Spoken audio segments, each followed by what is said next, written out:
Достық үйі Қазақстан Республикасы Президенті Қасым-Жомарт Кемелұлы Тоқаевтың төрағалығымен өткен 2021 жылғы қазанда өткен Қазақстан Халқы Ассамблеясының кеңес отырысында арнайы тапсырма берілген болатын. Өңірлерде достық үйі салыну туралы.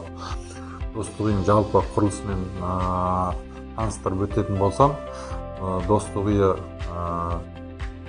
4 қабаттан тұрады. Достық үйінің ең көрікті жері осы бірінші қабаты осындай үлкен LED экраннан және 32 адамдық дөңгелек үстел форматында және мына 23 қанат шаңырақ және 114 блоктан тұратын 8-8 метр диаметрі үлкен шаңырақтан тұрады. Бұл идеяның негізгі авторы осы Түркістан облысы қоғамдық келісім мекемесінің басшысы Жанғазиева Эльмира Уласбекқызы.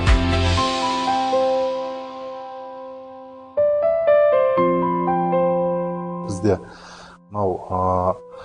бір іс-шараны бастайтын кезде жеребе дейміз ғой, жеребе тастаған кезде міне осыған тасталынады. Мысалы, қай топ бірінші бастайтын болса, ерген кезде қай топтың бірінші асығы алшысынан түседі, сол топ бастайды. Бұл жеребенің орнына жүретін дүние. Өйткені бұның да бір жасалу дүниесі бар. Өйткені бұл да бір шаңырақ тәріздес жасалынған. Астында қазақтың ұлттық оюлары, қошқар мүйіз дейміз, ұлттық оюмен көмкеріліп, осындай форматта жасалынған. Фараб кітапханасының бізге берген сыйы, яғни арнайы Фараб кітапханасының шеберлерінің қолынан шыққан дүние. Енді біз керуен, бұрынғы кезде көліктің орталарына осындай керуен жүрген.